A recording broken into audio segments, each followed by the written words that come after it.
Good evening. Welcome to the live movie watch with me, Carl Hungus, and Aldous Huxley. Tonight we'll be watching Dragonslayer from 1981. And if you want to get your live stream set up now, or whichever way you're going to watch the film, go ahead and do that. So we'll be starting the movie in just a second. Carl. Yeah. So have you had a chance to have a look at the movie, what it's about, and what you're most interested in? Last time I saw it was probably about 25 years ago. I want to go back into it fresh perspective, so I didn't delve too deep into it, but I know the basic plot and premise. So yeah. I'm pumped. We're getting ready for it. It's gonna be good. Cool. Huxley? Kind of bounced a little bit through it, didn't complete it, but again, much like Carl, it's been a number of years since I sat down and paid close attention to it. So I got a few notes on my brief foray through it, and a lot of stuff more on the back end that I think will add some interesting perspective. Yeah. Right, well, I'm going to pop the chat out here so I can keep an eye on who's in the chat.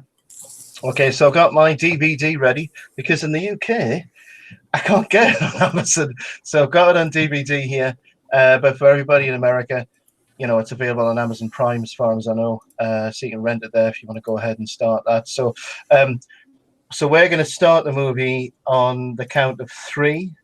And if anybody wants a time code throughout, just go ahead and prompt us and we'll give you a time code. So on the count of 3, 3, 2, 1. So mine started now. All right. So I can see Paramount. Yep. Yeah. This was a co-production between Paramount and Disney. And a lot of things came out in 1981, sword and sorcery wise. This is it.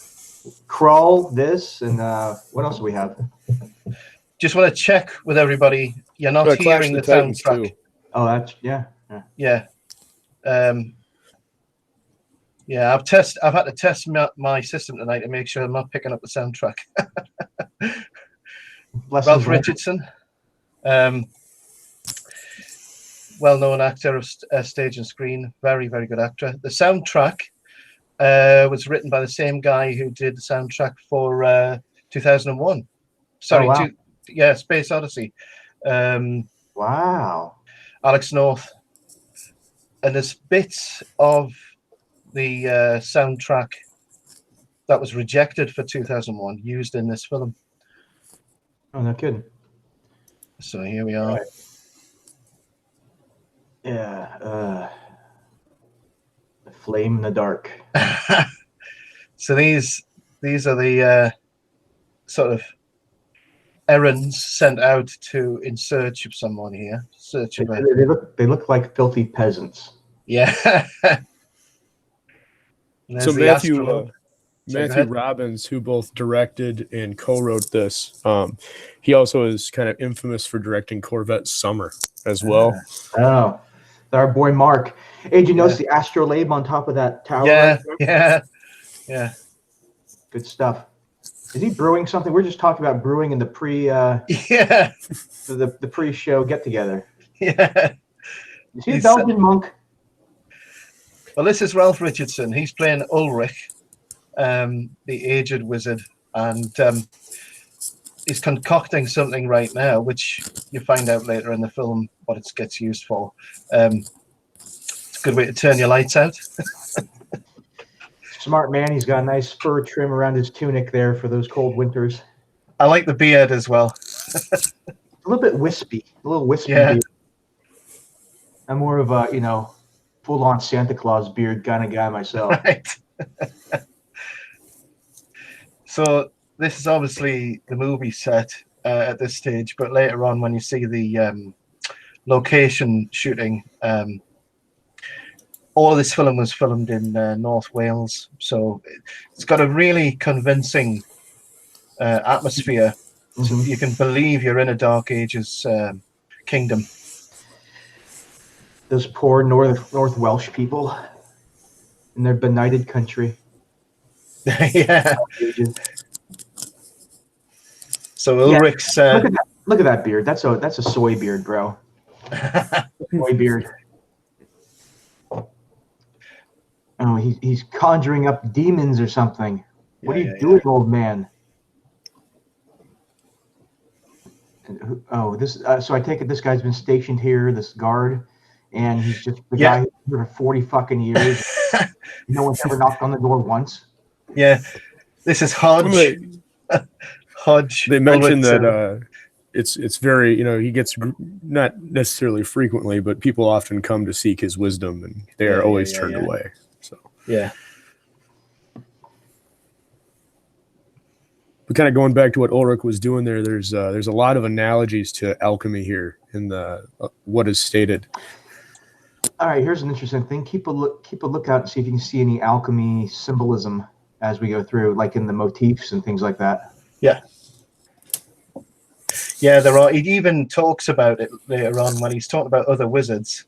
He mentions a wizard that turned lead into gold, and he says, "I could never do that." So there are mentions to that, and there's constant references to like forgotten knowledge because of the use of Latin when he's incanting things like that. Right. Now here we go. All right, this guy right here. Yeah. MacNicol. Yeah. I don't know. I have a hard time with him because he was in Ghostbusters too, and he really in that movie. And then he played the very same character in the first Mr. Bean movie, where he was the snooty curator or whatever. Yeah, it was Dr. Janos Poha. You're like the buzzing of flies. Yeah. But he was also in Ally McBeal. I didn't ever watch that. I just want to say. Yeah.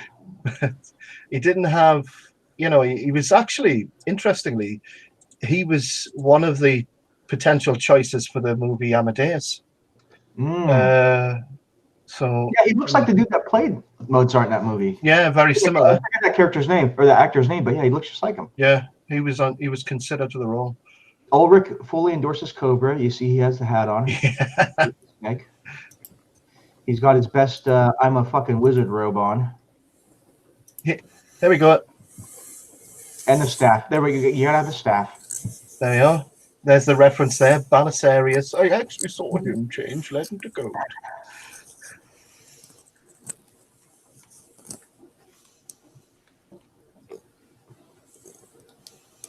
Interesting tie-in too. The robe is red. Yeah.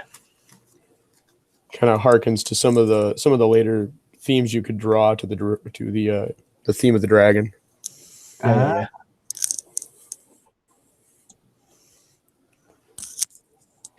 I'm getting kind of like a weird Sorcerer's Apprentice kind of vibe to this with yeah, that was one of the influences. I think the writers, one of the sort of shreds that was sort of inspired it was the hat. Look at that hat. If you're gonna wear a hat, at least wear a good looking hat, bro. Look at that thing. The set design on this, especially this sequence, is really well done. With it's not fresh candles. They're candles and holders that have seen a lot of time. There's wax dripping everywhere. I like those antlers that are holding the candles. That look cool. That look cool. It's a clean but yet a little bit of a dirty appearance to things. Yeah. Kind of a faded grandeur kind of look to it. Yeah. Like this was once something that maybe was grand and glorious, and now they're going through the motions of it. Yeah. But it's kind of like it is. It's this kind of idea of what is it? Entropy. Where things are sort of this era is sort of dying away. And the comparison between the dragon and Ulrich and the amulet, that's an important connection there. Also, as well, even things like the costumes were all, custom made using natural methods, dyes and things to make them look exactly like Dark Ages Who's this clothing. So this is Valerian. Hello. And you're supposed to think she's a boy. It's not convincing. She's not. So we've just spoiled it for everybody. but it's obvious it's not a boy. I'm sorry, if you have, yeah. Sorry, everybody, but there's no way. Yeah. Now, Caitlin Clark's playing that role. She's quite lovely. She is. So they're seeking an audience with the wizard because they found dragon scales and they're scared shitless. And a claw. Yeah, their kingdom is ravaged now by a dragon. And so this is like a fictional kingdom in 6th century Britain. Yeah. Is what we're talking about, right? Okay. Yeah. So it would have been one of the petty kingdoms that formed up after the Romans left in the third or fourth century. So yeah, so this is like 500s. The Saxons haven't quite taken control yet. Haven't gotten there. You're just getting to the point where the Saxons are starting to raid the coast a little bit. Yeah. So we're talking Romano Britons. That's right. Yeah. To use the technical term. Yeah, I think that's paralleled with the entropy of knowledge that's occurring. Yeah. If you look at the education level of kind of the people that are coming to the wizard, and here he is speaking Latin, but he's old, and his tutor is not quite up to his speed and level. And every generation we're losing a little bit more knowledge. Do you guys watch Vikings on History Channel? I've seen a bit of it. Yeah. Well, so there's this one thing I really like. It kind of ties in what we're talking about right here. Is the king of the Saxons is like in his library or his kind of museum, whatever. He's collected all these Roman artifacts, and he has no fucking clue what they are. And so it kind of shows that whole something was here before us. We don't know what the hell it was, but they left this. So how do we interpret what we have? And so I kind of tie that into this because it's kind of like what we're seeing happen here. Exactly. Yeah. I mean the I tell you, she's not fooling anybody. She looks. No, she's not really. It's not really much of a reveal. God damn, dude! These Belgians, the Gould. Yeah, it's good stuff. Yeah. So an interesting little bit of trivia: Valerian is actually a herb which you use to cure insomnia. And it was one of the main supporters of it was a physician called Galen. So I wonder whether the names of the characters in the movie were inspired by somebody's knowledge of herbalism or whatever from the period. I think Galen was one of the big proponents during the Roman era of the 5 humors of the body. You know, the phlegm, blood, and whatever the hell the other ones are. Choler and all that. Yeah, so again, we're getting that comparison of, the Roman knowledge linked to sort of proto-science, like alchemy and things like that. So what these guys are wearing right here, those type of helmets, they kind of look like the Norman helmets of a later period, but they're not. Yeah. They're actually called Spangenhelms, and it's called a Spangenhelm, which is German for, I don't know what the hell it's for, something helmet. But what makes this Spangenhelm is it's made of 4 different pieces, and there's a strip of steel that's riveted to those pieces. The later helmets would be either forged out of 1 piece or welded in 2 pieces. Like the typical Norman helmet would be 1 piece or a 2 piece welded together, forge welded. So that does show an early. That's an earlier helmet of the migration period, like 600s, 700s, 800s. And so they're not 100% anachronistic in the time period, but there would not be many. Yeah. True. There would not be many. You'd have to be kind of wealthy to have that sort of thing. Yeah. But it's good to note that they have. It's nice that they have something of the period. You know, that type of helmet would be very common in this time. Yeah. I mean, generally, this movie, the only criticism given towards it is that, the storyline's fairly straightforward. The dialogue isn't amazing, but as a movie, I think it set a standard for authenticity. In terms of the way it portrays the scenery, the sets, the sensitivity to, it's looking for contemporary clothing, armor and weapons and references.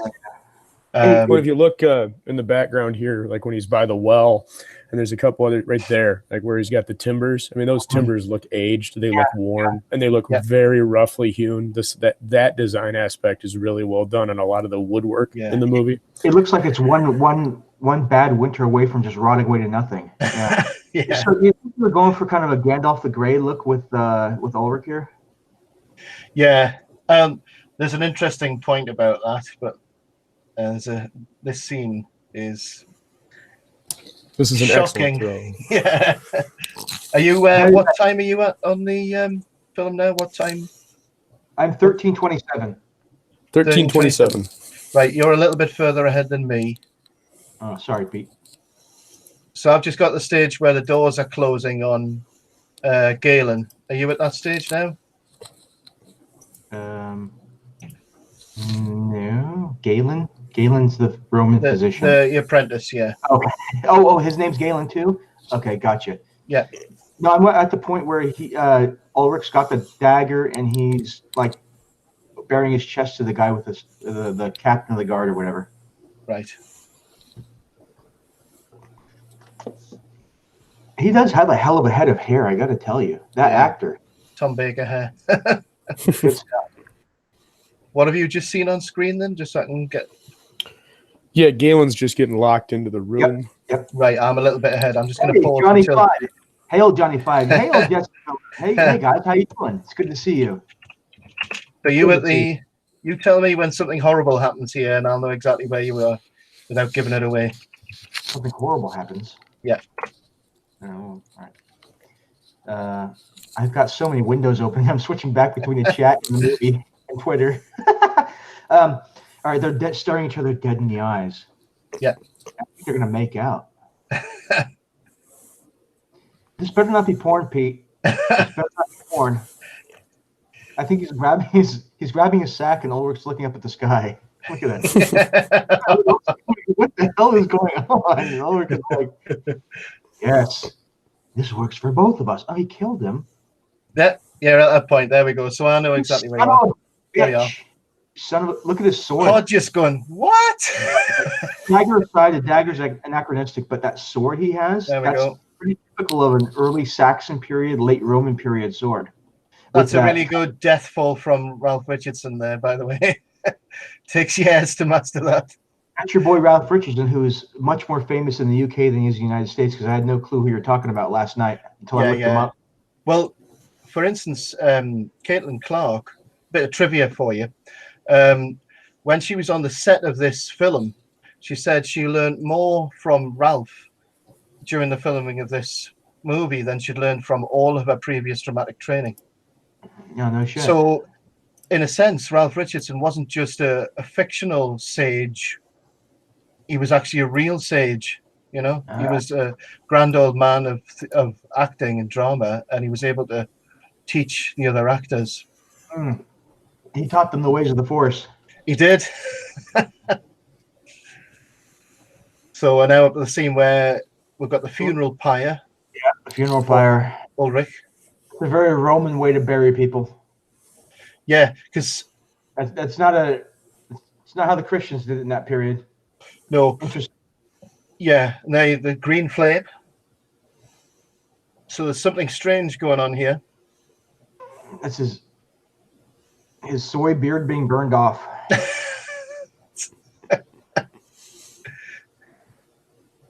Yeah, that's. I'm sorry. That I take that back. I feel bad for Peter MacNicol.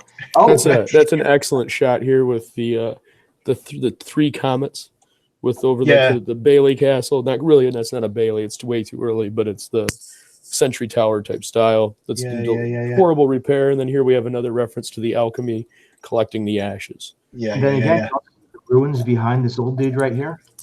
You know, something from a previous time. Hodge gets all the worst jobs. So here's a question: why the number 3? Why 3? It's in alchemy and in religion. It's the Trinity, but also rule of 3. It's also rule of 3. It's also it's the rule of 3. It's the Trinity, but in black magic and stuff, it's also the mocking of the Trinity. So take it how you want it. Yeah. Oh, you even put the hat on? You think you got the stones to do what Ulrich did, bro?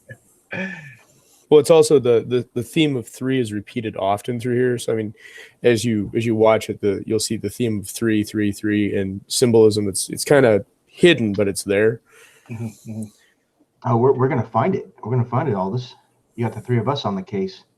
Hey, wait! Can you see that glow coming from the scales there? The amulet is transporting itself around the room. All right. 2 things just blew my mind: the amulet transporting itself, and then Aldous' admission that there's 3 of us in this chat. Yes, the rule of 3. Holy shit! Holy fucking shit! You can't escape the rule of 3. The maid and the mother of the crown, all that stuff. Oh yeah, there it is again. Now he's stealing shit from the master. Well, he's taking stuff he might need on his journey, right? Yep. He actually was not a bad looking kid when he was young, you know. By the time he hit, Ghostbusters 2, he looked like a creeper. Yeah, he did look a bit spooky. He kind of reminds me of a Mark Hamill, you know. Well, there's a lot of comparisons between this film and Star Wars. Some critics criticized the film because they started tempted to be a lot like Star Wars. This scene here, by the way, just shows you how amazing the location choices were. This is North Wales. Right, they filmed Willow in North Wales too. Yeah. You can see that same shot in one of the shots. Now the actor you were talking about him just a second ago. Peter MacNicol. Who's playing the old? Sorry, Hodge. I think. Oh, I'll have to find out. His name is Sidney Bromley. I'm looking at the Amazon.com thing. Yeah. Because I'm watching it from Sidney Bromley. Yeah. It looks like an 80-year-old Marty Feldman. Yeah, that's it. He also reminds me of those like old timers that you get in Wild West movies. You know, all those old dudes. Yeah. If you've ever seen The Never-Ending Story and he looks familiar, he's in. Oh my God, he's the professor guy, or the guy that the inventor. Mm-hmm. Before the oracles or sphinxes. I would never put those 2 together because he reminded me of somebody. Yeah, I did not need to see that. Him and the drawers right there. That's not okay. Blue Dolphin. That's it. And then watch it whoop straight back up again. His clothes. Once you could do that in the morning. If you look at kind of to continue just the setting and the costume design, if you look at Galen's hat, it's the rough stitched pieces of leather that's forming his cap. On his shirt, there's multiple seams of different pieces of fabric. It's just the level of detail obviously did not go into the storyline, but it did go into the costuming and the setting. Hey, who's the Thai tea guy that's talking right now? He's got a nice beard. Grail. Grail? Grail. Is he decent? Yeah, he's okay. He's actually Valerian's father. He's the blacksmith. High tea blacksmith. Yeah. And who's the guy next to her? He looks like a monk. Where was? Oh, that's Urlander.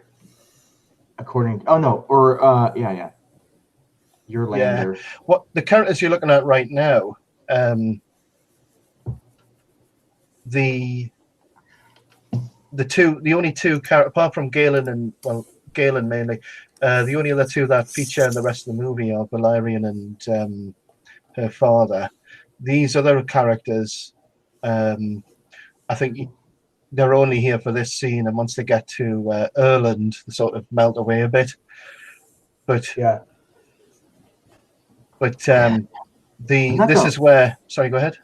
Oh no, you finish your thought because my thought's stupid. Go on. This is where Galen, because he now has this amulet that used to belong to Ulrich, thinks that he's really powerful now. He's inherited all the power. So he's starting to get a bit, it's hubris. He's starting to get arrogant. Yeah. This is a cool scene. You've got they're bringing the Vestal Virgin to the position for the offering. As that cart passes by the moon, you get that dragon head passing through the moon silhouette. It's just a really good shot. Yep. So you know the symbolism of the dragon in Britain. You know where that originates from? Oh, well, I guess you don't. no, So but it's Roman cavalry would not fly a standard kind of pennant like the legionnaires would. They would fly kind of like a snake shaped. It was like a dragon flag. It was like a windsock. It looked like a windsock, but it was a dragon basically. And so that was the what Roman cavalry units would carry. And so I surmise, and other historians surmise, that that's like a holdover from Roman Britain. Yeah. And hence why you get the Dragon of Wessex, the Dragon of Wales, and all the St. George and the Dragon, all that kind of stuff. Yeah. Right now, well, even going into the Pendragon as the War King, that would be his. Right. He would carry that forth. I actually wanted to last week when we were watching Excalibur, but I got so caught up in what we were talking about. Yeah, no, that's totally part of it, man. That's totally part of it. The Roman cavalry. Again, look at the set design on that cart. I mean, those heavy wooden wheels. It even looks scorched, like the dragon's been here. It's all scorched and. Yeah, the shale is kind of crumbling and broken from heat. And yeah. There's a lot of detail in it. She's Yolanda Palfrey. What was she in anything interesting other than this? Because I don't recognize her. Say that again? The actress that's tied to the thing, her name is Yolanda Palfrey. Do you know her from anything? I haven't researched her, but she's quite pretty, really. She's a nice girl. Yeah.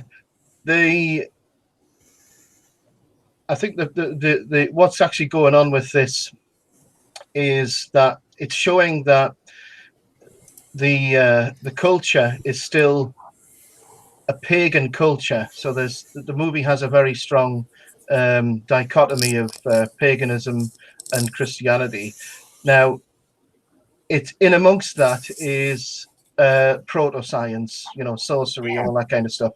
Tearing her hands up. That's fuck. And you would, if you knew you were going to get killed. Maybe that's a reference to better, chop off a hand and your whole body end up in hell type of thing. Right. So now, here we've got the dragon makes its first showing with that rise of the claw over the rock. And I've got a lot to say on the special effects of this because they get so much better. Just how this is done here. This is Dennis Morin and Sam Comstock, and this is they were the two supervisors for the animation and the special effects. They're from Industrial Lights and Magic, and this is the first non-Lucasfilm movie that Industrial Lights and Magic ever worked on. Yeah, wow. And these guys are heavy hitters. I mean, Morin, you go through and read what he did in his career. I mean, you're talking T2, Jurassic Park, The Abyss. If it was in the late 80s through the 90s and blew you away with groundbreaking special effects, he's involved. And this is his first foray outside of the Lucasfilm world. What I appreciate here is I appreciate the fact of not showing us the whole dragon. I don't want to see it yet. I just want to see the little snippets of it, like the tail or whatnot. Well, and it's great. They're great dragging shots where you're getting secondary motion. Yeah, because we're see it and we're feeling it through her. We don't need to see it just yet. Yeah. Save it. I mean, this is the biggest thing about this film is the dragon, which is obvious because that's really what the subject of the movie. I think something like a quarter of the entire budget for the film was spent on the special effects for the dragon. I'm not gonna lie, Kate Clark's looking good. Yeah. But yeah, absolutely. Oh, there you go. Carl's getting ready. I'm ready for this fucking dragon, bro. But it was based on a real life dinosaur, so it has there was a lot of deliberation to make it look believable. It's pretty cool. I mean, obviously the dragon's arm and leg and tail or whatever are just like rubber whatevers, but it looks cool. I mean, it's 1981. We've got to keep that in perspective, man. We didn't have CGI. There you go, blue dolphin. We don't have Jurassic Park. This is where Galen discovers that Valerian's female. This is where Galen discovers his manhood. Oh, if you look closely there, you just saw a bit of a German sausage. Oh, come in. Go into the water. Oh, we got that shot. Yeah, yeah. Hey, you know what? At least it looks better than Robbie's asshole, all right? You know, they manscaped him and made him a little bit, gussied him up a bit. Stay away, you prevert. This is where he's gonna. Oh, and this guy with that beautiful fucking fro, man. He got a honky fro going on. Yeah, yeah. An 80s honky fro.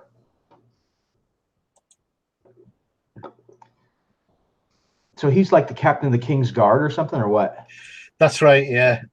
His job is to ensure security in the kingdom. So but he's a bit of a loose cannon. He just fucking shit up, you know? Yeah. He's screwing up. And here's another theme, which is, you know, the arrogance and corruption of monarchy, which is coming in here because Valerian's making the point that, you know, there's a lottery to select a woman to be sacrificed, right. But the king's daughter is never included in that lottery. This is toxic masculinity right here. They're not going to sacrifice a boy, are they? Only a virgin girl. Yeah, you could say that. I'm not gonna lie to you guys. When the zombie apocalypse happens, I'm gonna reinstitute the feudal system. You probably won't be the only one, actually. Right. So this is a scene where Galen's now going to start seeing a vision of the future. He looks so young here. Yeah.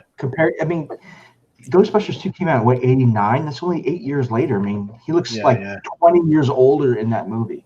He looks like a kid here. He looks like my son. Yeah. So he's seeing the captain of the guard is just about to kill somebody. He's actually seen it, but he's not fast enough to get there in time. So watch. He races towards the event. All right. So and it's already happened by the time he gets there.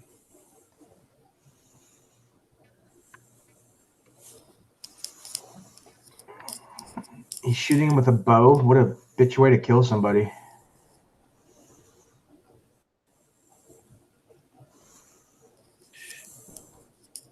That's a great line. Somebody shot me, but I can still talk.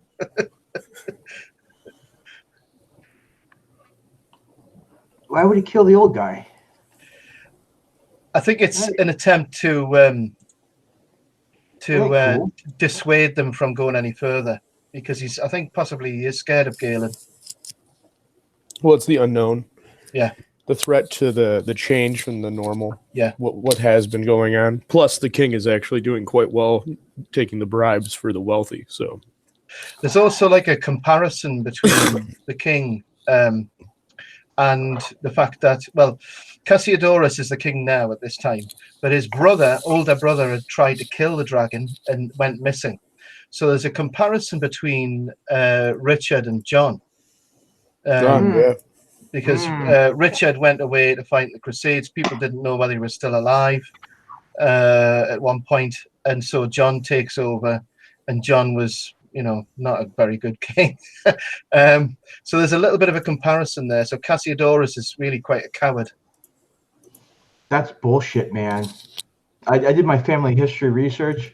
I'm a descendant of King John I. Yeah. Unfortunately. The fucking cup that MacNicol.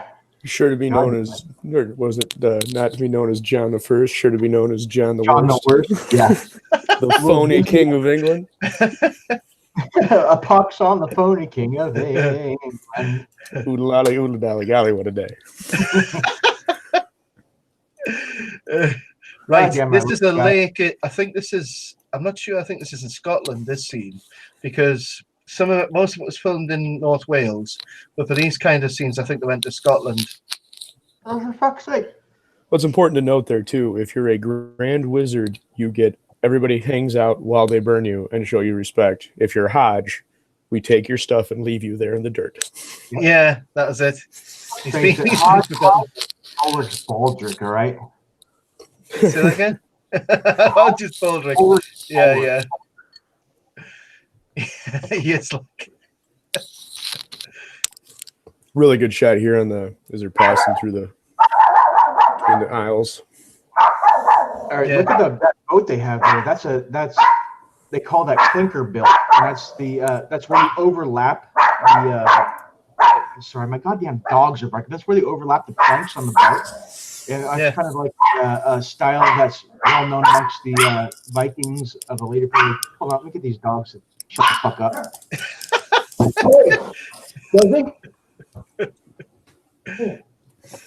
Some ominous stonework there on the beach. Yeah, this is North Wales. This slate. Wales is pretty much well known for all this kind of stuff. But again, they're trying to pick like as strange looking scenery as possible, you know, to make it look. So you have burnt trees. So this is like the desolation of the dragon's caused. You stay. Sorry, fellas. My wife is gone, and the dogs are dickheads, so I got to have them in here with me. That's all right. They're barking and being annoying. I'll mute myself if they bark again. Yeah. Twat. So there's I'm up to the bit where Galen's inspecting the shackles on the post there. Is that where you are right now? I'm at 3417. You're a little bit ahead of me, so he's going over to the cave to inspect it, so you might be a bit further ahead of me. Actually, I think I'm behind you. Right, I'll pause for a second. Just let me know when you get to where he's... Yeah, he's talking to Valerian right now. There's some rumbling. Yep. Now he's moving up to the mouth of the cave. Yeah. I think I'm about where you are now. Yeah, now he's at the post inspecting the shackles. So. Yeah. And again, really good shot. I mean, they do a really good job with the cinematography of trying to keep everything pretty much centered in the shot. Yeah. Focus is pretty good. The camera work's very solid. Mm-hmm. Technically, it's a good movie. It's just the story doesn't hold up to everything else in it. Yeah. The set design is phenomenal on this. They've done really good so far in kind of creating that feel. Mm-hmm. I like what they've done. Some interesting trivia about this is where Galen tries to seal the entrance to the cave. Interesting trivia information about the dragon. Plenty of information, but a couple of interesting points is that the name of the dragon, Vermithrax, pejorative,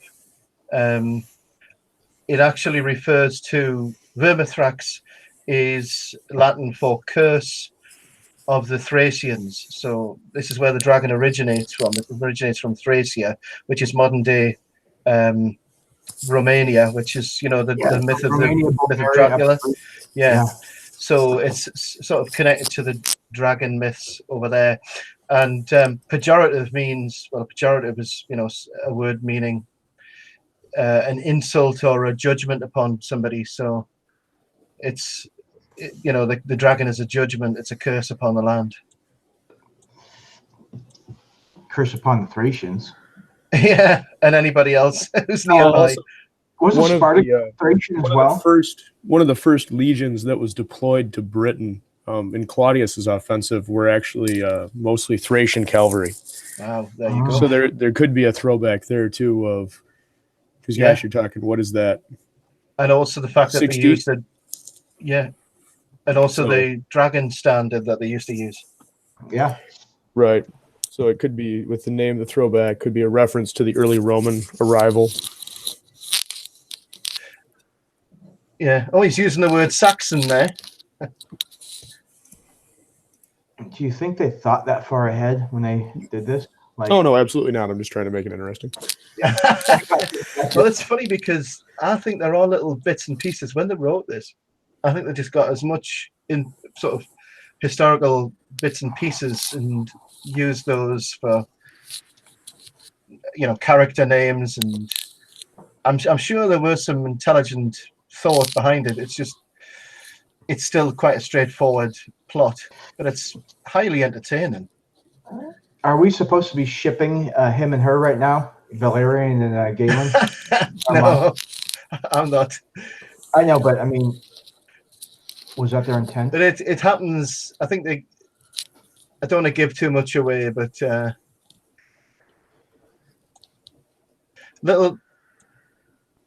this effect's done really well as well. The landslide again. Yeah. Yeah.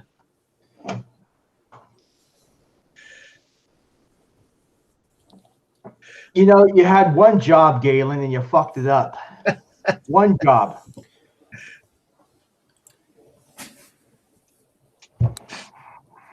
So there's no caution tape. He's not wearing a hard hat. There's just numerous OSHA violations. Yeah, here. no safety. Shut shit down fast, and you could say, you know, falling hazard.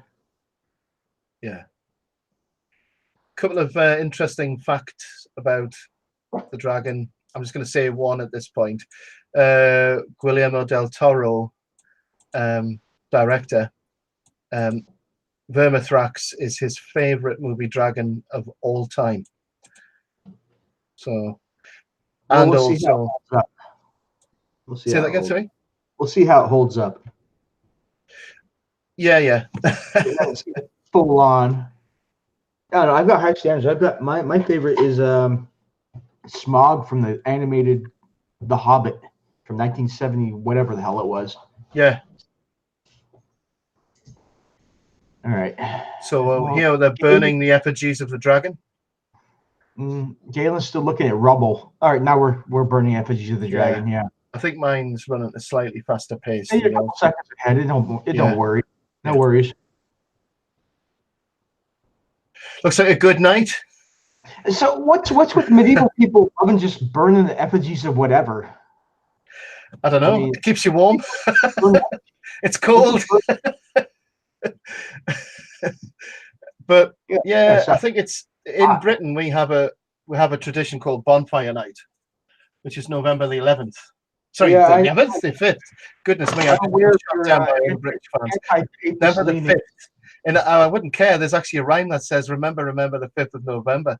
Why the hell I said the 11th, I don't know. But Bonfire Night is an ancient thing in Britain. And so this is sort of reminiscent of all of the kind of... We're all aware of your anti-papist leanings. And here, Valerian reveals herself to be a girl instead of a boy. Right. Oh, she's coming out in a nice dress.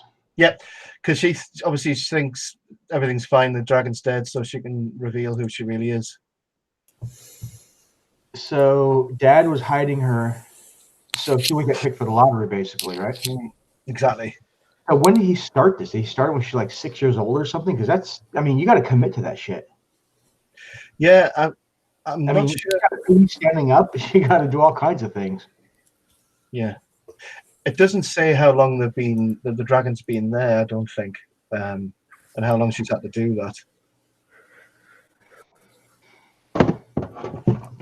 All right, boys. The Belgian's done. It's time for the Irish whiskey.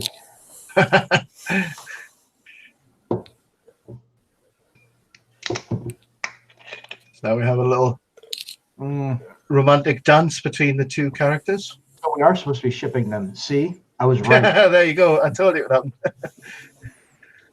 She's got beautiful green eyes, though, man. She was a pretty woman, definitely. It was good. I recommend it. And so basically, this is just, you know, we're celebrating the fact that we're delivered from what we thought was. I thought everyone was joining in to make a giant peasant here. Yeah. Orgy of peasants. But what we're going to find out, obviously, is that, you know, all of this optimism is misguided. Hey, let them be happy in the moment, brah. All right? Let them be happy in the moment. Here's a bit of trivia. The kingdom, this sort of Dark Ages kingdom, Urland, Yeah. It's very similar to, there is actually an area of Norway called Urland. So it could be that, you know,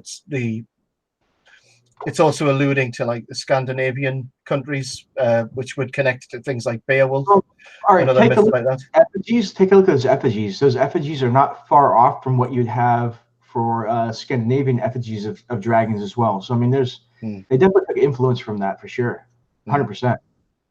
And here's the. But if you look at a dragon on a Scandinavian longship or a Viking longship, I mean, yeah, it's kind of reminiscent of that. Yeah. Have you got to the bit where the cavalry's arrived? Now they're just arriving now. Everyone's looking stupidly at in the distance, and you see the mill over there, and the cavalry's walking up. Yeah. So this is Tyrion again, the guy who killed Ulrich earlier in the film. All right, and, let me get here. Why do they have all right? They've got those. Those look like steel shields. Yeah. That wouldn't have been. You wouldn't have had steel shields until like the Renaissance. But you know, whatever. This is a fantasy movie. I'm not being a dick. But look at his helmet. His helmet looks like a Gallic helmet from like the pre-Roman period, or not the pre-Roman period, but the conquest of Gaul period. Kind of looks like you know, something you expect to see in like. Yeah. I mean, there's some slight anachronisms in it. No, I'm not being a dick about it. I'm not. No. Critical. I'm just pointing out these things because it's interesting. I find it interesting where they draw these things from. But yeah, that's kind of like a Gallic kind of style helmet with the crest on top and all that. That would have been pretty common during the time that Caesar was beating the shit out of the Gauls. Right. So you think that might be sort of a nod to the Roman? No, what I think it actually is I think that they went to the prop department and said, what kind of like old ancient style helmets you got? And they had like shit from a previous movie. Yeah. But we can think that. I mean, as well, for me, when I watched this film, it was very contemporary with the whole Dungeons and Dragons thing. And if you think about, you know, fantasy films in general, this kind of look, that kind of armor is this the king we're looking at, right? Is that the king? No, that's Tyrion. He's the commander of the king's forces. A guy on a throne with a giant fucking gold crown. So I'm thinking that's a king. Oh, you might be ahead of me now then. Jesus Christ, Pete! You're ahead of us. You're behind us. You're ahead of us. Behind us. There you are. I've got to where you are now. Yeah. So that's Cassiodorus. Cassiodorus, all right. Yeah, and he's the sort of King John equivalent. Right. There's a fantastic Irish wolfhound in the background there, by the way. Look at that. He's the best looking guy in that whole thing, man.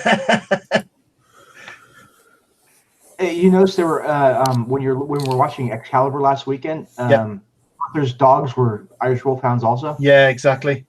They're good looking dogs, man. They're fantastic dogs. One of my favorites. But it's such a responsibility if you have a dog that size. That's just the thing, though. I mean, if I was Aldous and I had a whole farm to myself, I'd have those kind of dogs. I'm a suburban. We're in the city right here. We don't have shit for a backyard, so we got these little dogs that you saw earlier. Yeah.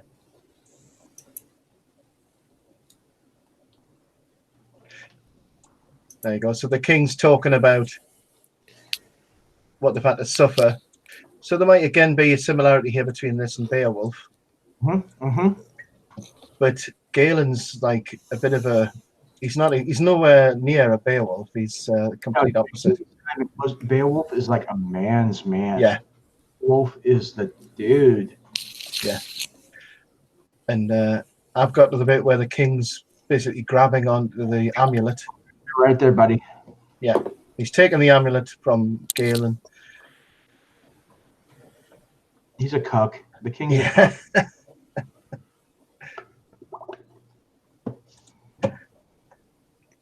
What failure. Yeah. And he's prepared to compromise in order to get peace. He doesn't care that the cost of pieces is too high. He has no sack. He has no balls. He doesn't want to fight who he believes in. And he has two jesters too. You see that? He's got balls jester. He's got dwarf jester. Yeah. In the trivia in the novel for this film, King Cassiodorus is shown to be of Roman heritage, and contemptuous towards the Saxons. So it's like a Romano Celt. Yeah, that's interesting. That's interesting. Go ahead, Aldous. Sorry to interrupt you guys, but like in the scene right there, a gentleman comes up from the stairway on the side, and he has a halberd that is woefully incorrect for the time period. But and it's tragic because the guy that comes up from the stairs on the other side of him has a appropriate length British spear. Yeah, it's not too long. It's only about 6 feet long, and it's got the correct blade on it. So it's like the prop department got a little mixed up there. Yeah. Like, come on, they're not going to anticipate guys like you and me watching this thing 40 years after it's made, right? But it's really well done for the most part, other than a few minor things like that in the background. Dude, the production value on this movie for the time is great. Yeah, it was. I got no complaints about this. This is good stuff. Yeah. The story's kind of soy, but I kind of like it. I mean, I prefer a man's man be the hero of the story, but you can have a soy boy. Galen's kind of listen a minute. He's a boy rather than a man at the stage. Yeah, he gets a little tea later. He's not like you or me, Aldous. All right, he's not a man's man.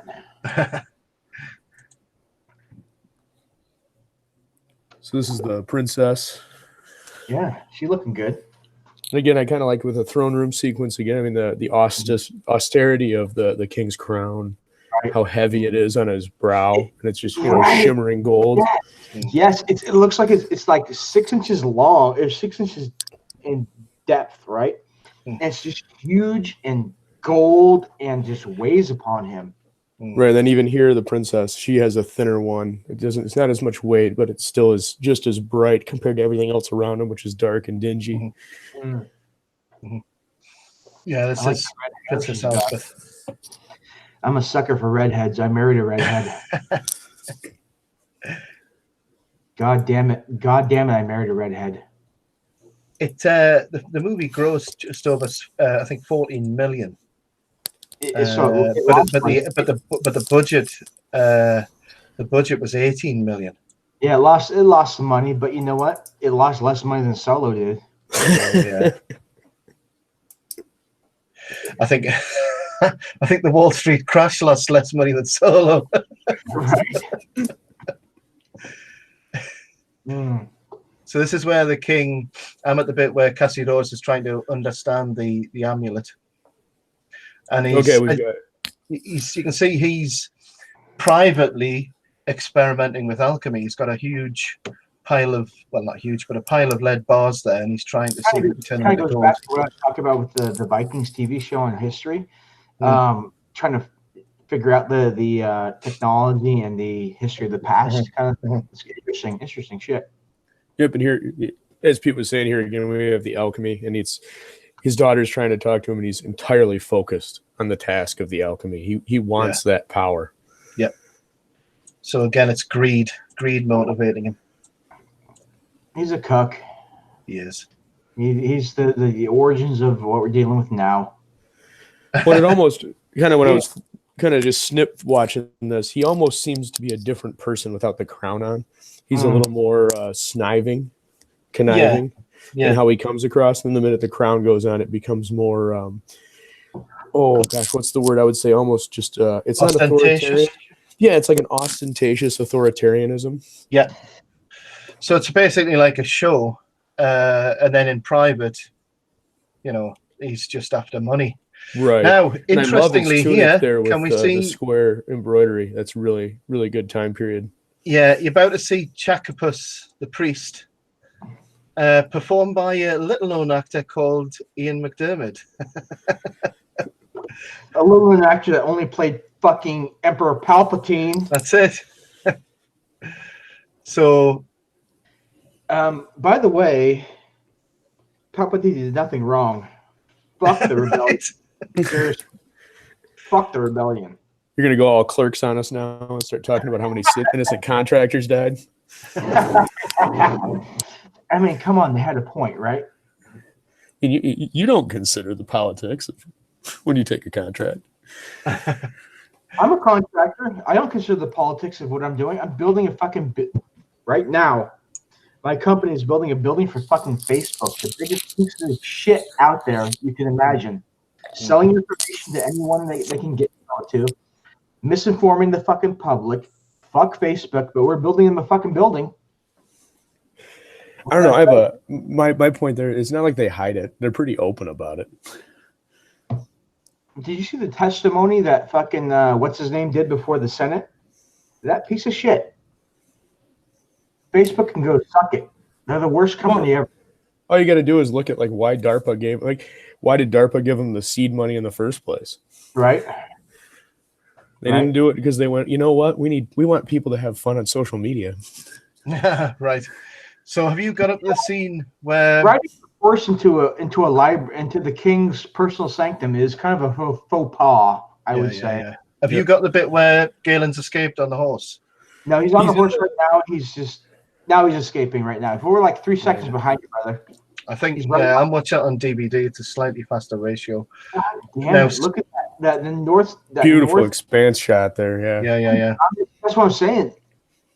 Wales, North Wales is beautiful. It is beautiful. It really is. I went there a couple of years ago, and it's just fantastic.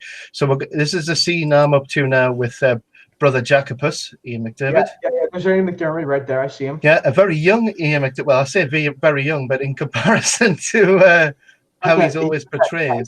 But Christian cross going on across the St. Bridget. Yeah, a lot of the same people were involved in this that were involved in Star Wars, like Huxley was saying earlier, and it's no coincidence that 2 years later, Ian was chosen for the role of Emperor Palpatine for Return of the Jedi. So this is 1981. Return of the Jedi was 83. So it's only 2 years later. I didn't know he was a blonde. I did not know he's a blonde. He's a blonde guy. That's cool. So here's the theme that you're dealing with a force of nature. The dragon represents a force of nature, similar to the way it was portrayed in Excalibur. But also you've got the priest dying there, which is representative of the idea that perhaps Christianity is anathema to this whole reality. Hollywood anti-Christian bigotry right there. Yeah, I mean, it's Hollywood basically portraying Christian belief as powerless. Of the course, right, brother? Yeah, it's fairly common. Hollywood movie. It's the priest is some corrupt degenerate that's hiding something. Yeah, and he's powerless and cuckold. Yeah. So let me tell you something. The man that married my wife and myself I'm Catholic. I'm a Catholic. Yeah. The man who married myself and my wife was one of the founding engineers at Oracle, the company Oracle. Yeah. Before he became a priest. Yeah. So he had all the fucking money in the world and all the privilege in the world, and he gave it up because he was missing something spiritually. Exactly. And so this kind of Hollywood shit, it kind of pisses me off. Kind of like, I mean, there's definitely an agenda gently in the background with a lot of things. Can you see there as well? Sorry, go ahead. Ian McDermott. Yeah, McDermott's the priest is slowly standing, and he's rising at the same rate that the dragon's rising out of the chasm. Yeah. So you see his face is kind of framed by the horns of the dragon. Then he turns around and is immolated. Yeah, exactly. And then you actually see his body being burned, whereas before you didn't see the maiden being burned. Right. And but you get the first proper shot of the head of the dragon there. Right. Yeah, and then here we've got the village, and we get the first shot of Vermithrax coming across and flying. Now, this is cool. This is 1981. This is the same year that you had Clash of the Titans released. Ray Harryhausen, of course, one of the masters of stop motion animation.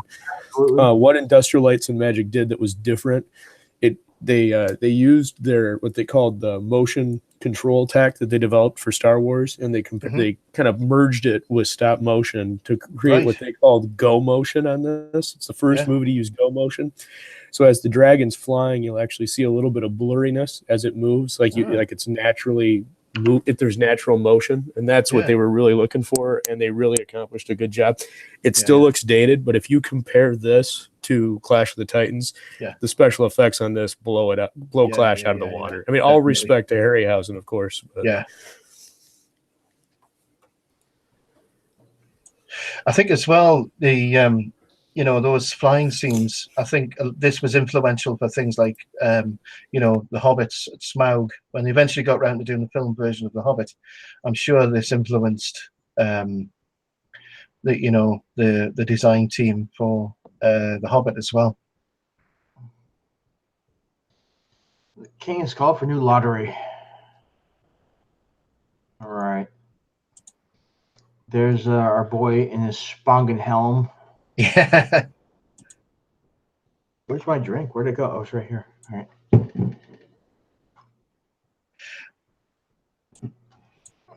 Yeah. Valerian's so quite beautiful. Valerian's a man's name, not a woman's name. So what's her real name? Well, the character's name in the movie is definitely Valerian. I don't think you find out any other name. Man's name. Yeah. But there's a little known fact about the film, which is about the dragon. It's written in a novelization that the dragon's actually androgynous. So, but nevertheless, we find out later something about the dragon. I'm not going to say anything at this stage. I don't want to spoil it. So Galen's been hiding under the anvil. Yeah, that's a hell of a place to hide. Yeah, it's quite effective. So now we're trying to find the mythical weapon. So the similarities between this and Excalibur, because the spear's been kept underwater. Even looks like the same scene, man. I mean, the string looks the same. Yeah, from last week. Yeah. And the name of the spear, it's a Latin name. Yeah, Scar Draconus. So, Carl, looking at that spear design, does that got any real world similarity to anything? Not really. Maybe like a late Viking design with that kind of leaf-shaped spear tip to it. Yeah. But other than that, it's. I mean, I got nothing to say about it. Nothing wrong. Nothing great about it. But it's cool. I like it. Throw the fucking dragon, man. Kill that fucking dragon, bro. You can see the tip on that spear is not sharpened at all. Yeah, yeah. But it's just a fucking prop. And that's that horseshoe that he used to test the sharpness is definitely just made out of really soft lead. We're supposed to believe it's iron. Absolutely, absolutely. All these peasants looking to fucking their lord. Yeah. Well, there's a lot of similarities too to things that happened today, and the dragon burning down those huts, with huts burning and falling and getting destroyed. God damn it, Aldrich! You got to bring up the real shit right there. Yeah, bro. Fucking the cowboy hut burned his shit down. The guy who, so here we go. So now Valerian's now being pushed into the lottery because the lottery has to start again. Galen, Peter MacNicol actually learned how to perform magic tricks and ride a horse for this film. He had to ride bareback as well because they wanted it to look sort of like, Dark Ages before all of that horse riding technology came around. Although the Romans had saddles and things like that, so I don't know why. Yeah, the big development in cavalry was a stirrup, because before the stirrup you could not do a couched fucking lance. Yeah. And that's tucked under your arm and hitting the guy that you're going against. Before that, you had to do an overarm attack on the guy that you're going against. Yeah, it'd be like what you traditionally would see for like Roman light and medium cavalry before the cataphract. Right, kind of like an overarm spear attack. They'd use javelins very frequently as well. You'd harass the flanks or go up and throw the javelin to just disrupt. once you have the stirrup, you get the actual cavalry charge of the 12 to 1300s. That was until the Normans came around that they really started doing that kind of crap. Well, here you've got the king again with the heavy crown, and wearing, of course, the purple as a throwback to the throws back to the Roman royalty. Yeah. There's a definite deliberate portrayal of Roman influence in this. So you can imagine the king's pretending like he's some sort of Roman emperor. Even if you look at his crown kind of looks like a Roman motif, right? It looks like a more Roman mosaic. Yeah, I was kind of thinking like almost like early Byzantine almost with its the lines. Yeah, there's a collection of very nice looking young ladies there in the lottery. I think it's a requirement when you sacrifice a young girl to a dragon that the young girl has to be very good looking. Probably ugly bitches in fucking Roman Britain. Everyone is good looking. Well, if this is Wales, then it stands to reason that the young ladies are going to be pretty.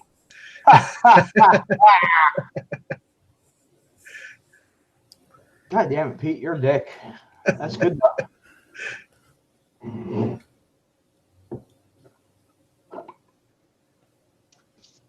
So what's happened here? I'm at the point where the lottery's been called, and right. Where we're at, buddy. The name is the king's daughter, Elspeth.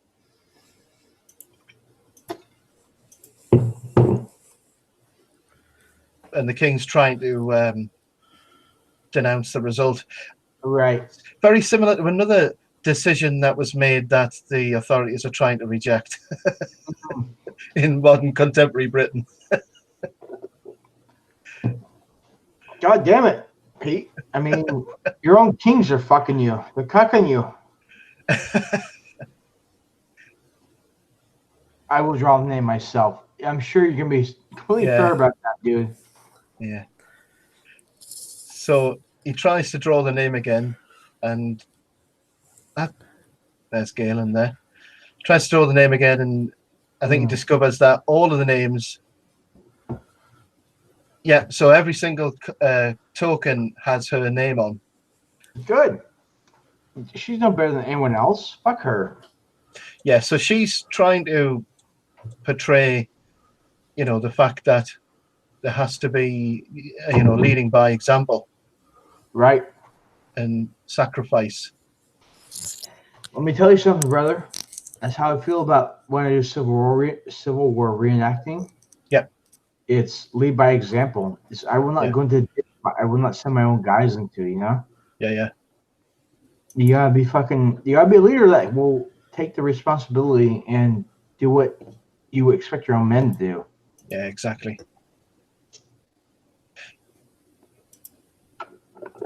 So I think Galen's now snuck into the castle, and he's trying to find his amulet. Yeah, Galen's coming to his own right here. Yeah, he's kind of a cuck, but he's like a lovable cuck. He's trying to do something at least. Yeah. It's better than what everyone else is doing. They're doing nothing, man. Right? Well, essentially,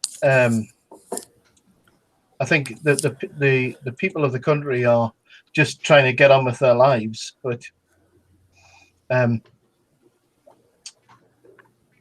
think it's the idea that they defer to the king, and the king is supposed to be wise enough to make the right decisions.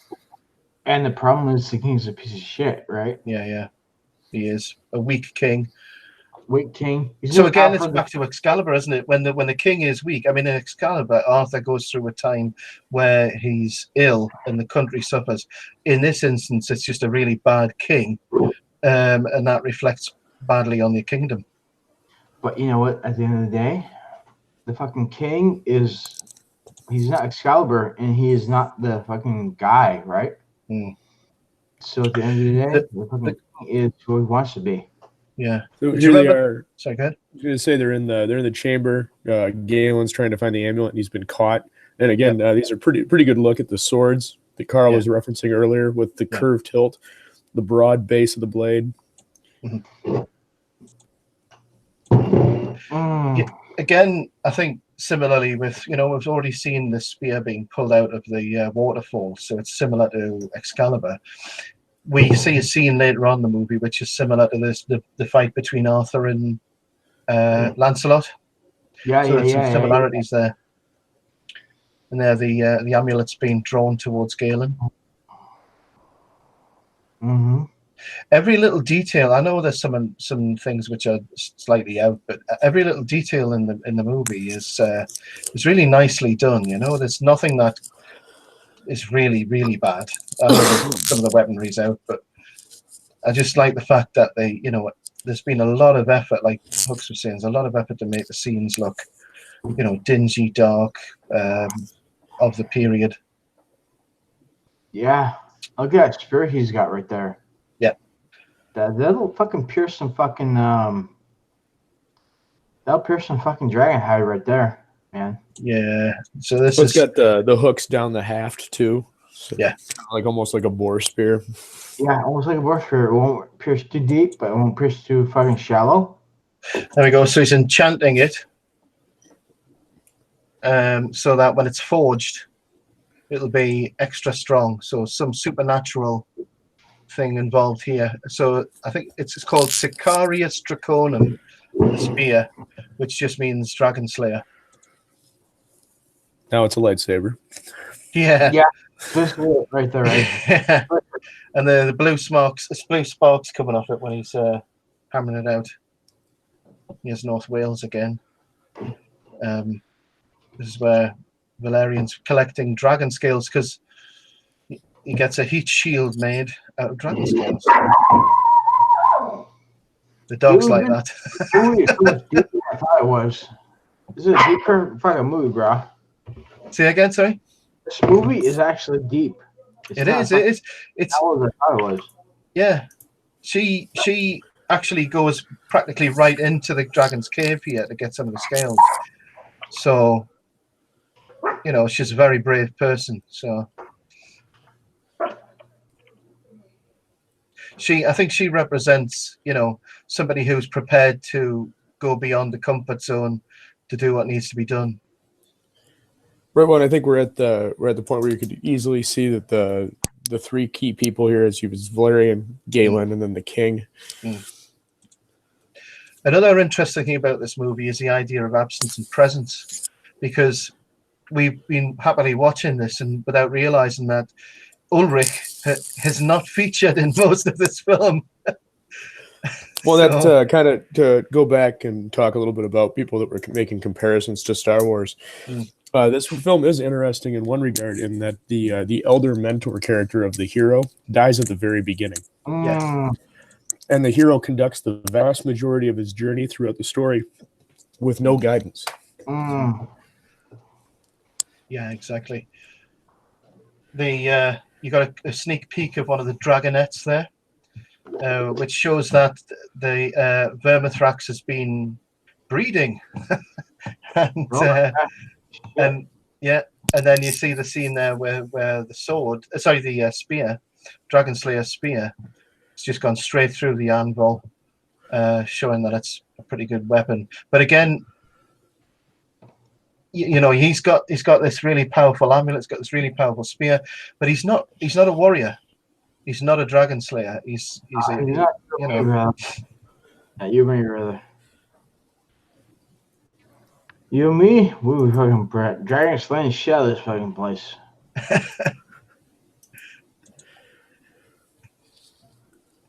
Yeah, she's made him a shield of dragon scales, and she's telling him how the dragon's got kids now. Yeah, brother. I gotta take a break from the shit. Yeah, no worries. I take a piss. Yeah.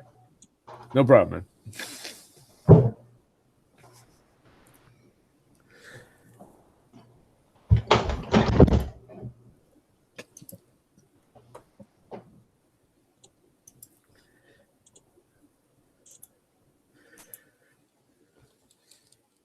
So yeah, so he's got the shield now. I'm at the point they're still talking.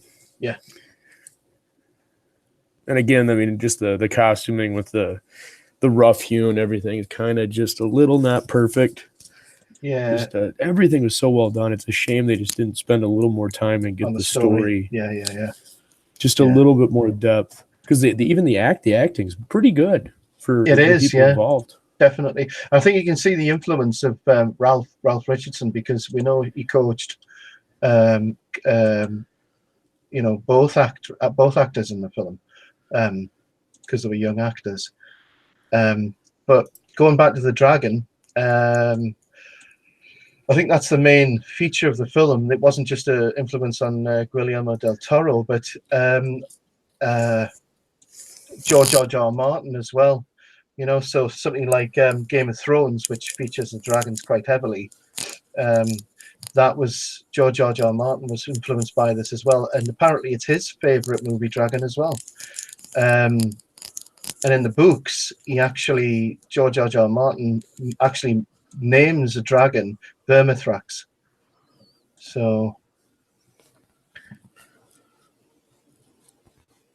it had a fairly important influence on a lot of films that came after it. So here he is making his play on the lady. Yeah. That landscape in North Wales is just perfect for this film. But yeah, you've got the romantic element there. And so they're going to start setting to sacrifice Elspeth, the king's daughter, who looks like she's like under the influence of some sort of intoxication, Yeah, when I was just kind of scrolling through, like I said, just catching a few scenes here and there, that's what I took away, was like she's been drugged. Yeah. Drugged or sedated. Yeah. Because I remember watching it years ago and thinking she looks like catatonic, the way she, she's totally out of it.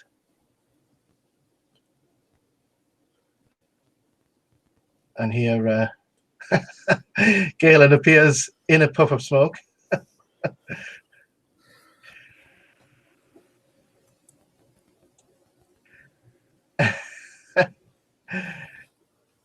He burning the proclamation that they're reading.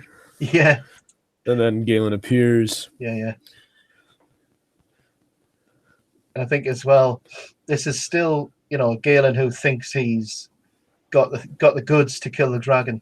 Because I think it's about, as well, the film's about the young guy who, he still hasn't realized who he is, and like you said yourself, he's trying to make the best of it on his own. I've got to the bit here where Tyrion's arrived.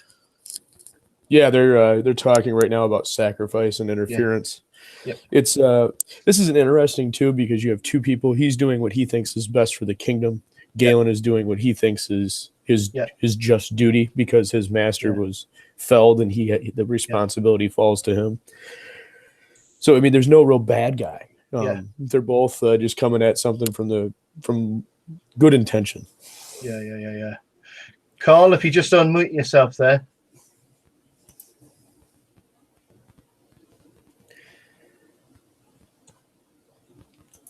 Can you? So this is a pretty good fight sequence too, with the sword versus the spear. I'm just wondering if I can. I've muted Carl, but I'm not able to unmute him. Carl, can you unmute yourself?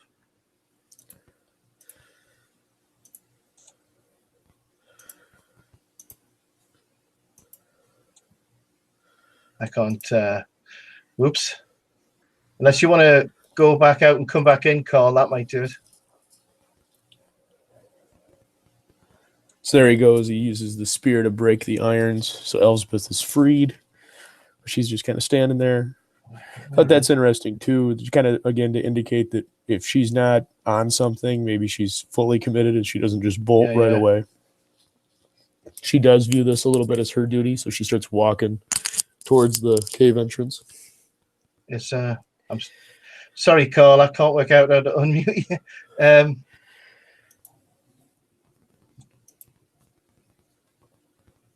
What do I do here?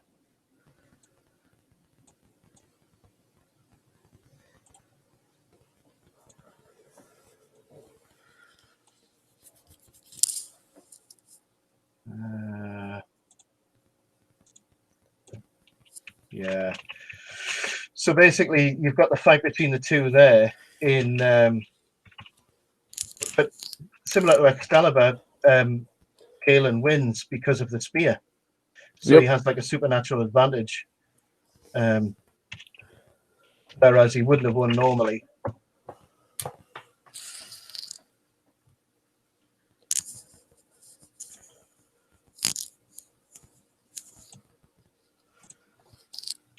No, I still can't work out to unmute Carl.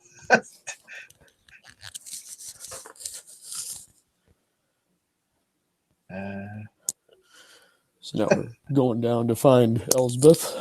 Yep. Who walks right into the dragon's lair to sacrifice herself, possibly out of guilt for all the years she was protected by her father.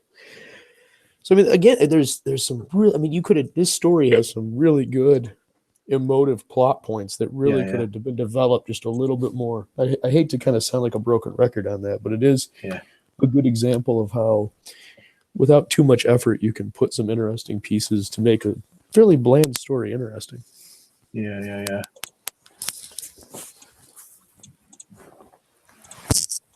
Carl, if you press *6 on there, you should be able to unmute your microphone.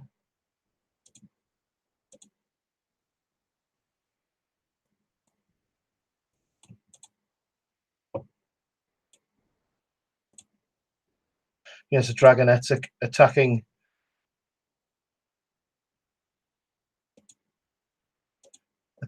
Galen.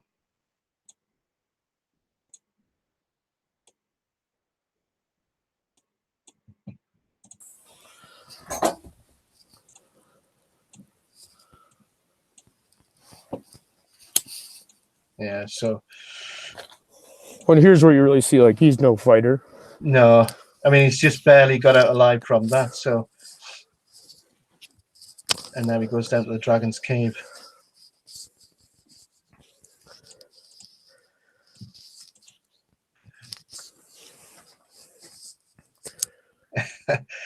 It's really, I thought the dragon acts too, it's good special effects work, but it's just, I don't think it's up to the full scale dragon. It just seems a little down from what you expect when you see the Verminatrix is in his full glory. Like earlier when he's flying around burning the village. Yeah. But the lighting in the cave is really nice. Like the fog, that ominous sense of foreboding. Yeah, this is the bit where I think most of the special effects are going to come into play now for the dragon, where you get the close-up shots. Well, this was a mix of the gomation and then also animation. In some of these scenes coming up here, and this is where the ILM guys, I thought, did some really cool stuff. And just this whole sequence too in the cavern with the water and the fire and the flames like dancing across the surface, just really well done. Yeah.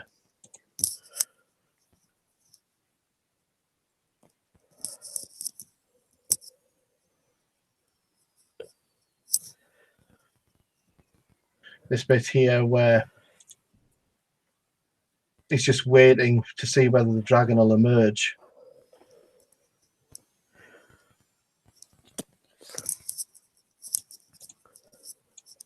There's a good shot too of his ringmail shirt, leather with just the metal reinforcing bands. Yeah. Kind of again suggesting that that post-Roman.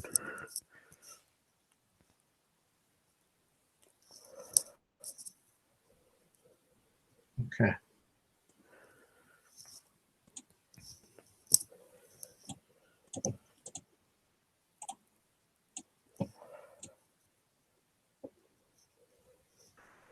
Here we go.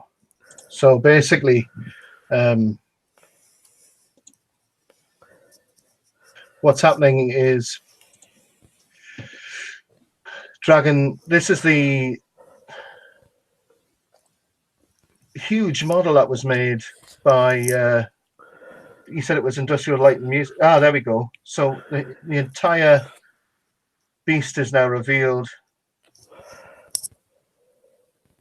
And again, this parallels the Well, this parallels the Ian McDiarmid shot earlier, Yeah. where the dragon rose up, and then it's the masking. Yeah. But it just keeps on going. This time, it just shows you the it's nature. determined to roast him.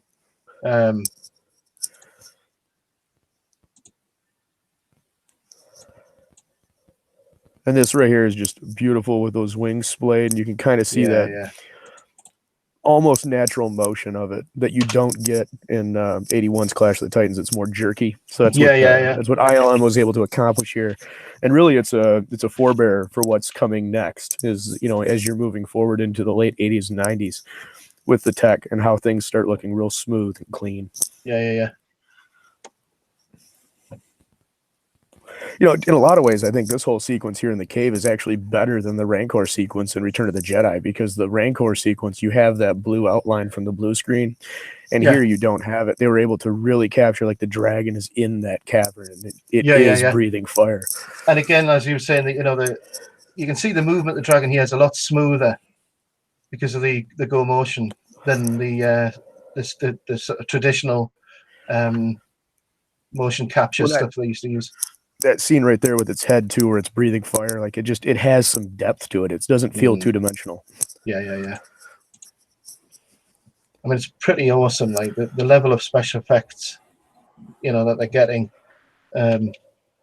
way beyond, I think, anything other than Star Wars, you could say. But like you said yourself, it's even better than the Rancor scene.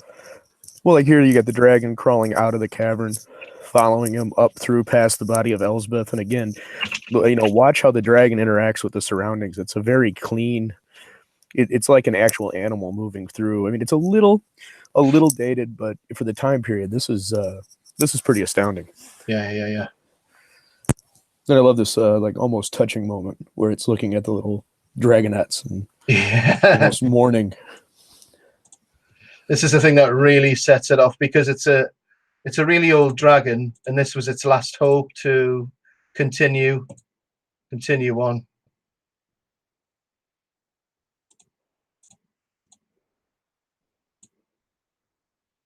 So that's it.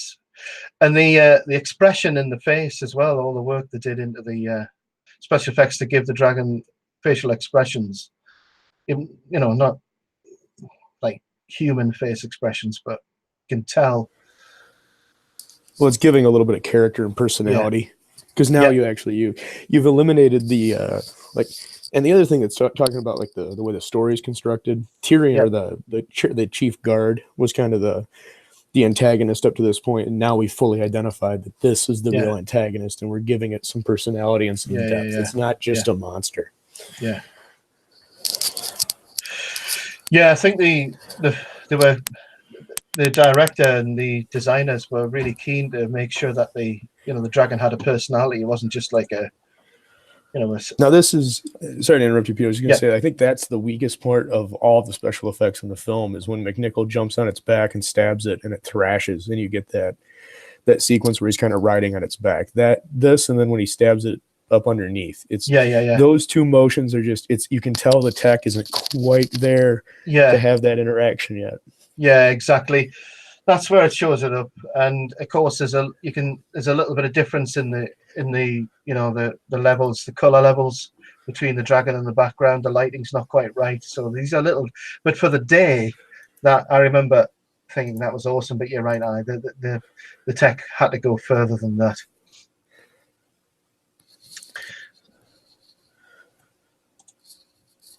So I'm at the point where Valerian's come back to the entrance of the cave.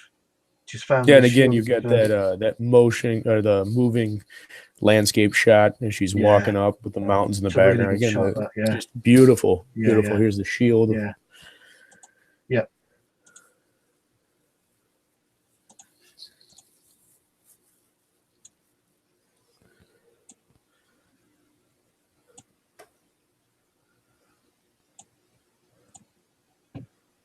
And so the blacksmith there just throwing the useless wooden bit that's snapped off from the spear, so that in the fire. So the spear is now permanently stuck into the dragon. And so Galen believes he's completely failed now, and you can see he's distraught. But now he's starting to wake up. He's starting to realise, you know, where he's gone wrong.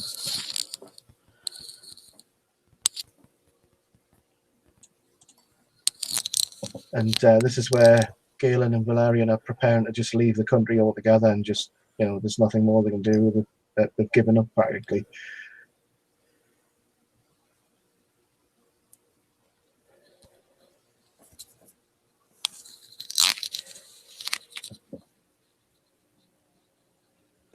Yeah, that comment there, magic is fading from the world, dying out.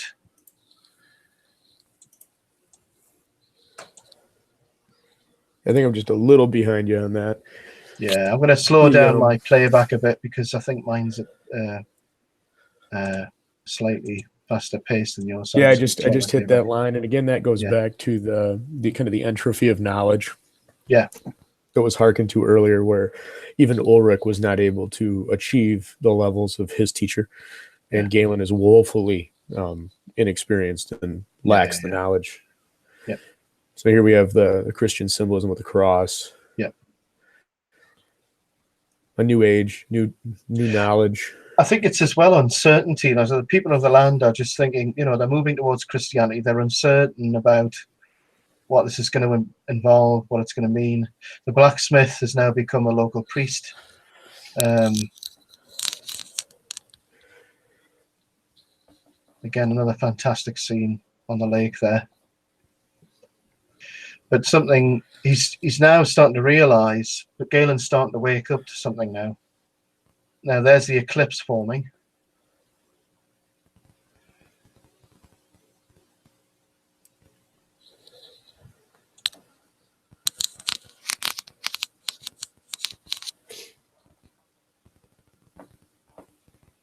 And you can see fire on the water of the lake.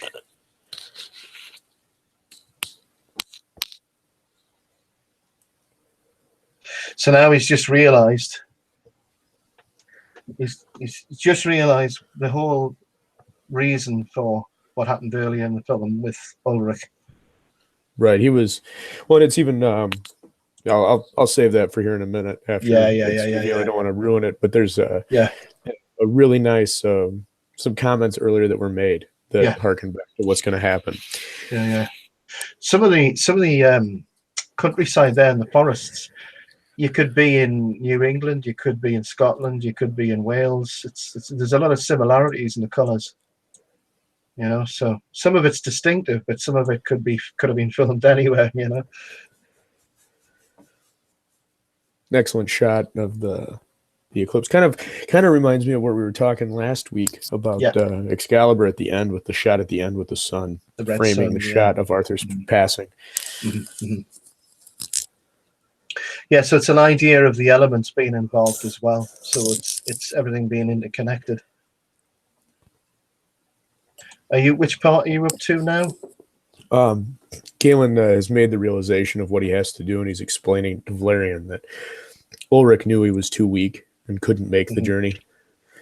So he had Galen do it for him. Yeah. Which is hearkened to back when Hodge makes the statement of, "Are you sure you can do this?" Yeah.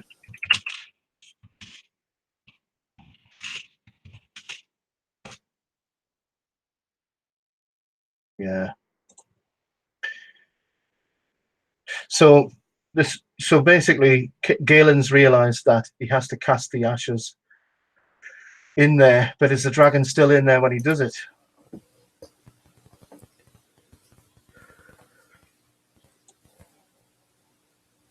So here's the body of Elsbeth.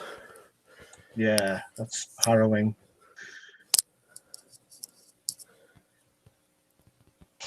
Well, that's kind of I guess you could draw an analogy too there with, like, the king's sin. The king did not pay for his sin as his daughter did, similar to Ham. Ham doesn't pay for his sin. Canaan does. Yeah, man. Hey, welcome back, Carl. Welcome back. I don't know what happened, but fuck it. It's all good. No, I muted you when you went away for a bit, but I couldn't unmute you, and I think it was I was telling you to press 6 on your keyboard to unmute, And the only other way of doing it is to go out and come back in. But that's why I sent you the link again there. So yeah, brother. Yeah, brother. Learning curve for the future. Because I was trying to unmute you again, but I couldn't unmute you. That was a really cool shot there. You had all the flames. As soon as he throws the ashes, all the flames, fucking Galen, fucking shoot the flames and shit. Yeah, so this is resurrection through fire. So this is the other motif that. Well, fire and water. Yeah, too. good point. And then you have again. This is harkening back to last week where we were talking about Excalibur and the scene with the green light. Yeah. Again, we're at a green light. We've got green flames that Ulrich is arising out of the water. Yeah. Rebirth again. It's the same hero's journey, the same themes. Now we're just framing it as here comes the mentor back. Yeah. Let go, Galen. Yeah. The force, Yeah.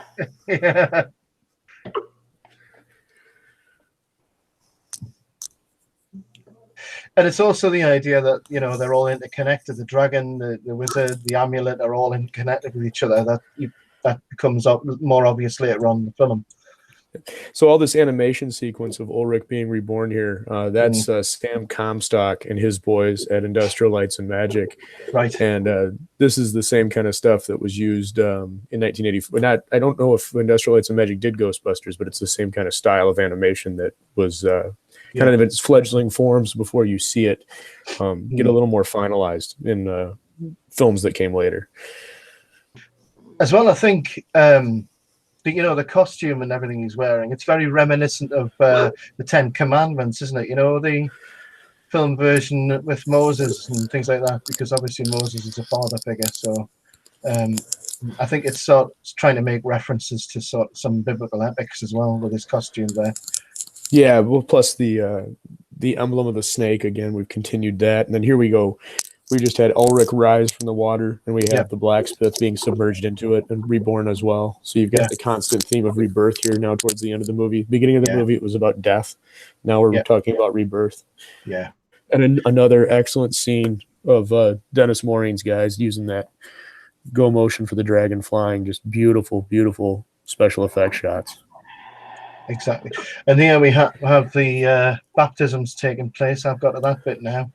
Yeah, you got baptisms going on, and it's like, fuck yeah, And it, that's right. I'm seeing the dragon flying around now. Being fucking dick. There's the eclipse. Yep, we get the beautiful shot of the dragon perched on the little rock outcropping. Yeah, that is truly amazing for its day. Though I mean, it's still, even now, that carries some weight to it. Even now you can really enjoy the effects in this film, even though it's 40 odd years ago.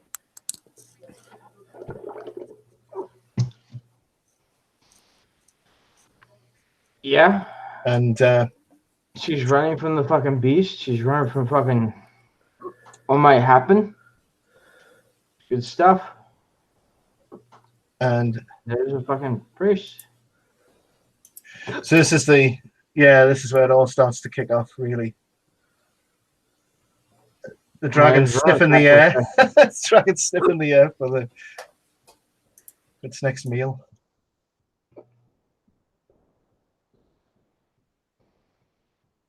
There we go. So the dragon can tell the wizard's there. It's identified him straight away. He's actually calling to the dragon.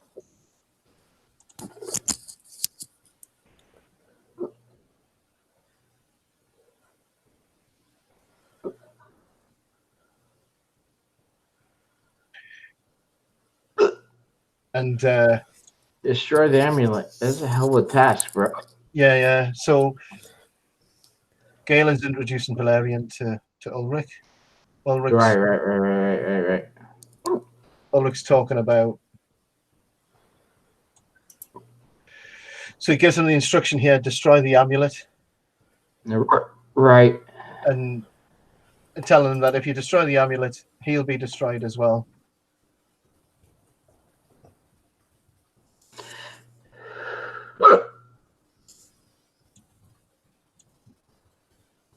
Yeah.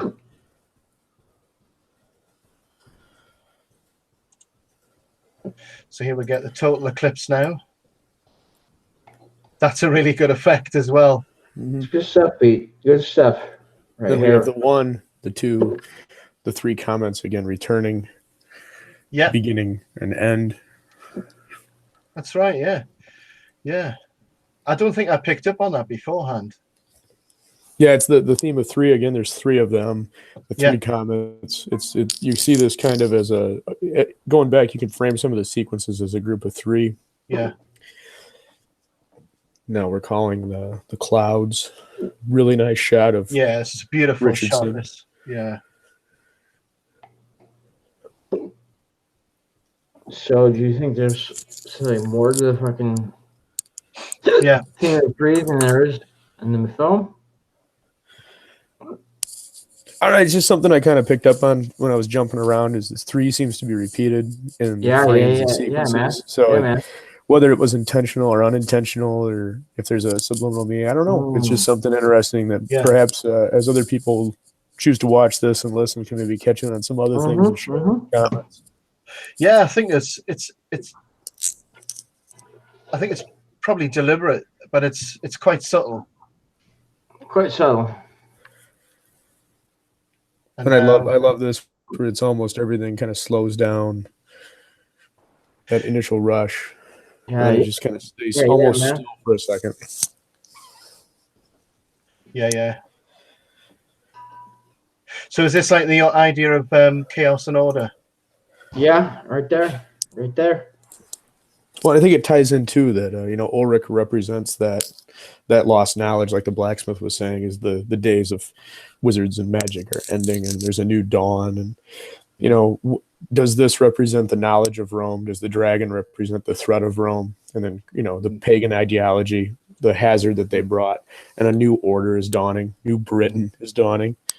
As the fiefdoms are being united. You're on the cusp of leading into Alfred and the Anglo-Saxons repelling the invaders. So the dragon's circling around now, and that shot where it goes past him on the mount, that's just really well done. And again, as the dragon's flying, you'll notice that just subtle motion in its wings, and he's calling forth the lightning, and you have these beautiful shots of the dragon getting hit by lightning and how it reacts. So Valerian's trying to tell Galen to destroy the amulet now, and it's not the appointed time. Ulrich said, when I tell you to, you'll know. Yeah, those shots with the lightning.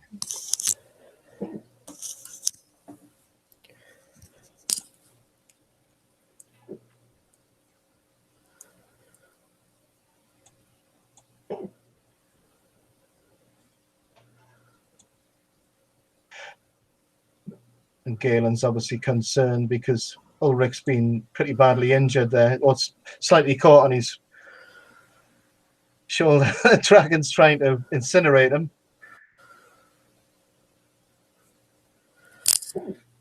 Here's a woman who's trying to screw everything up by doing what she's told. Yeah.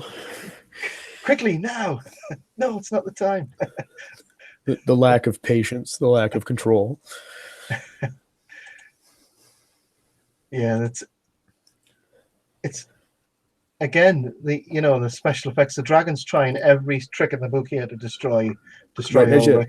As the dragon's flying too, if you look at the one wing as it turns, there's actually like rips in the leather of the wings, and you can see through it, and there's no discrepancy. That background's just fluid beneath it as it moves and changes. Yeah. That work is, I can't compliment it enough. It's one of the things that I really focused on when I did my preview of this. It's still impressive watching it again. That shot too with the claw coming at him. It is amazing. I mean, it explains why most of the budget went into doing the dragon. As a movie, this is the thing that stands out, and it's just a continual influence on other movies. I think it gets lost in the the back catalogue of films, but that's why it's a cult classic now.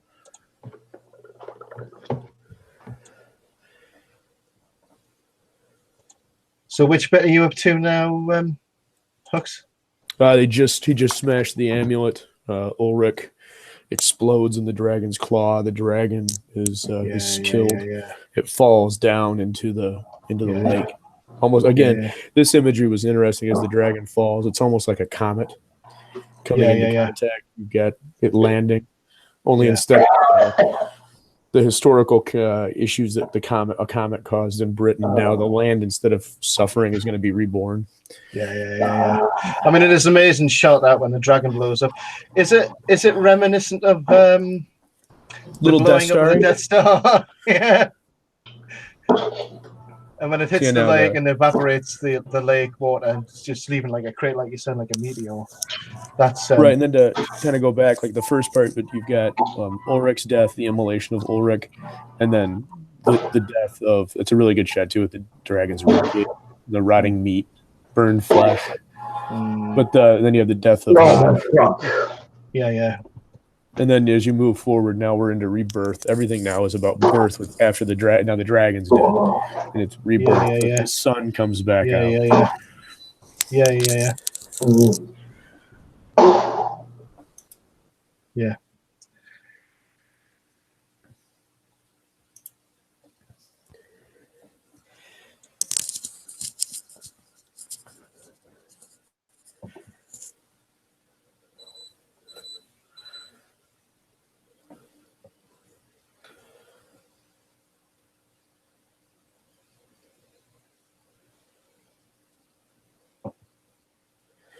So here's the king, the purple socks. Yeah. And again, there's that blade. That's not a realistic sword, really, is it? It's massive. You couldn't use that in a fight. It looks more ceremonial. Yeah.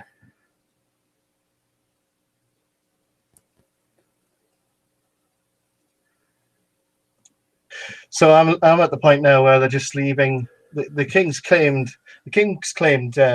credit. Yes, he's taking the title of DRAGONSLAYER. Yeah, and here we have the Galen and Valerian. Galen says, "I wish I had a horse," and as if by magic, this white horse appears.